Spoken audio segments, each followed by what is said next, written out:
Did you know that a recent global survey revealed that 62% of respondents couldn't name a single modern artist they admire?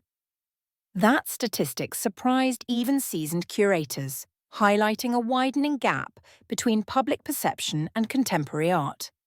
Today we're going to explore why that gap exists and what it tells us about how we experience art. That's a striking number, Alex, and it sets the stage for a deep dive. In this episode of Articulate Arguments, the Digital Critique, we'll unpack the age-old debate between tradition and innovation. We'll hear from two passionate students who embody each side of the conversation. I'm Alex, your host and moderator, and joining me is my co-host, Sarah. Our guests today are Liam, a champion of modern and conceptual art, and Sophia, who finds her heart in the masters of the Renaissance and Baroque. Together, we'll examine personal preferences, gallery experiences, and even ask whether each of them would consider becoming an artist themselves. By the end, you'll have fresh perspectives to bring to your next museum visit. Let's jump right in. Sophia, could you share with us why traditional art resonates so strongly with you? For me, it's definitely traditional art, particularly Renaissance and Baroque. I find a profound satisfaction in the technical mastery, the way light plays on a Dutch still life or the sheer anatomical perfection in Michelangelo's sculptures. Traditional art provides an anchor to history and craft, a specialized skill set that feels increasingly rare today. When I look at a piece, I'm seeing centuries of disciplined practice, not just an image. That's fascinating, Sophia. What about the emotional impact?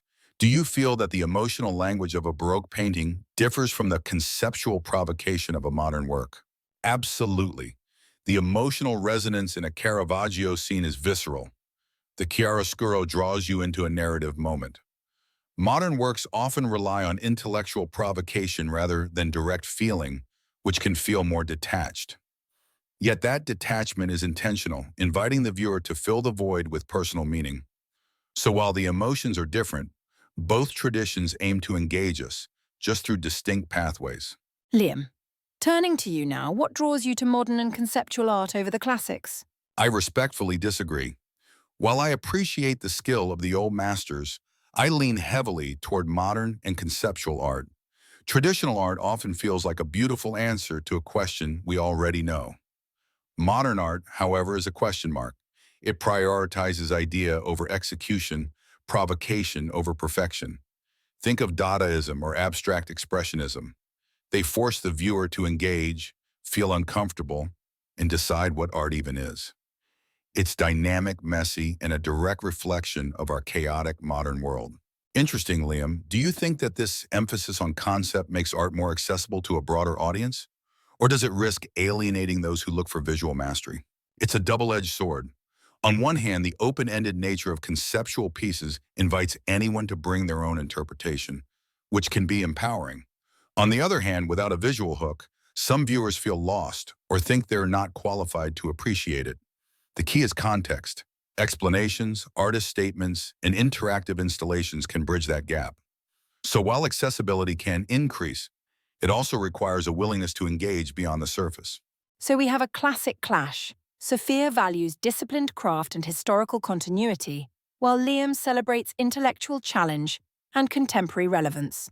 But here's what's really interesting. Both sides seek connection, just through different lenses.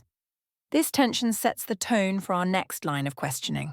Liam, let's talk about your personal relationship with art. Do you like art in general, and have you ever visited an art gallery? Do I like art? Absolutely. If I didn't, I wouldn't be here. My love for art stems from its ability to externalize complex emotions and social commentary. Whether it's a street mural or a video installation, art is a universal language of struggle and hope. As for galleries, I've been to countless. My favorite was at Tate Modern, standing before Rothko's massive color-filled canvases. The sheer scale and intensity of those works in person is something a JPEG can never replicate. The gallery space itself becomes part of the artwork. The way you describe Tate Modern really captures the power of scale. How does that physical immersion change your perception compared to viewing the same piece on a screen?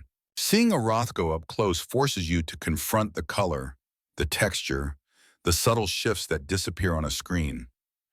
The ambient light, the hush of the room, and the sheer size make you feel tiny yet enveloped, a visceral experience that digital reproductions lack. It transforms the painting from a visual object into an emotional environment. That's why I believe physical galleries remain essential, even in our digital age. Sophia, how about you? Do you love art, and what role have galleries played in shaping your appreciation?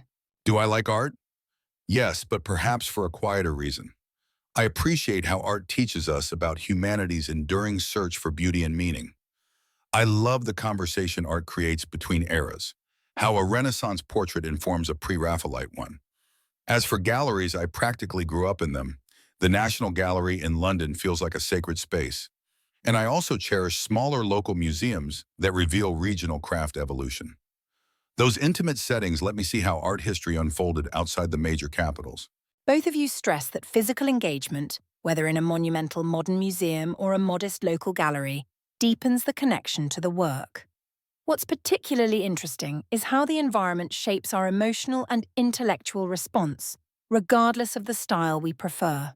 Now, for a reflective question. Sophia, would you consider becoming an artist yourself? I find the idea interesting, but the reality, not really. I'm a student of history. My skill lies in analysis and interpretation, not creation. To be an artist would mean confronting the pressure to meet the standards of the masters I study.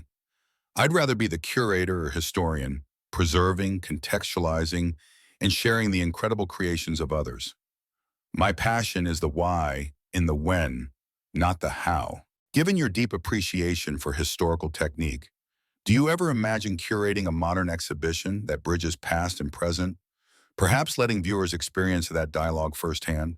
Actually, I do envision exhibitions where a Baroque still life is displayed alongside a contemporary installation that deconstructs its symbolism. By juxtaposing the two, viewers could trace the evolution of themes like light, mortality, and wealth. Such a dialogue would honor the masters while inviting modern reinterpretation, satisfying both my scholarly and creative impulses. Liam, would you see yourself as an artist, perhaps using new media to contribute to that ongoing conversation? It would be incredibly interesting, and truthfully, I think I already am, to some extent. The boundaries of what constitutes an artist have totally blurred. I might not be a painter, but my photography and digital media feel like artistic expression. Being an artist today is about being a cultural commentator, using whatever tools you have, whether a brush, a camera, or a line of code, to reflect on the current moment. The chance to contribute to the global conversation is the appeal. You mentioned digitized media as artistic expression. How do you see technology reshaping the definition of art in the next decade, perhaps through AI or immersive VR? Technology is already expanding the canvas. AI can generate images based on textual prompts, while VR immerses viewers inside a painting. These tools democratize creation, letting anyone experiment with form and concept. Yet they also raise questions about authorship and authenticity. I think the next decade will see a hybrid landscape where human intention and algorithmic assistance coexist, redefining what we call art while preserving the core impulse to communicate. So we circle back to our core tension: skill versus intent, tradition versus innovation. Both Sophia and Liam illustrate that the artist's role can be as much about preserving legacy as it is about challenging it. And that's just the beginning of a conversation that will continue to evolve. Today's takeaway: whether you stand with the masters or the disruptors, art thrives on the dialogue between craft and concept, and each perspective enriches the other. Thanks to Liam and Sophia for sharing their articulate arguments, and thank you, listeners, for joining us in the studio. If you enjoyed this episode, subscribe, leave a review, and let us know which art movement sparks your curiosity on social media. Next week, we'll explore how digital curation is changing museum experiences, featuring a guest from the Smithsonian's digital team. You won't want to miss it. Until then, keep questioning, keep looking, and let art keep you curious.